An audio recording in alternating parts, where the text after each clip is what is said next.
حضرتك اشتغلتي وانت لسه اصلا في الدراسات، ممكن تقول لنا ايه اول شغلانه اشتغلتيها؟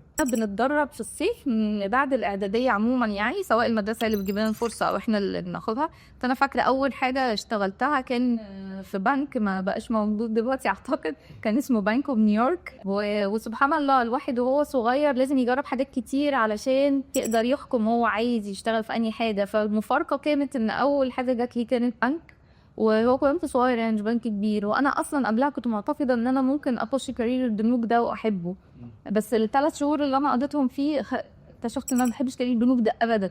بالنسبه لي طبعا كلها ناس عزيمه اللي تشتغل في البنوك، ولكن كل شخصيه وليها الحاجه اللي تحبها وميولها وكده. عشان كده لازم الواحد يبتدي صغير علشان يقدر في سن صغير يكون خلاص كون رايه هو عايز يشتغل ايه، وعايز يخش انهي كارير، عايز ايه المهنه اللي يمتهنها.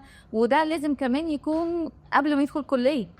يعني انا بعد كده انا اشتغلت الاول في الصيف وما كنتش بوقف شغل، وخلصت كليه وانا بشتغل كليه تجاره اداره اعمال جامعه اسكندريه وانا بشتغل.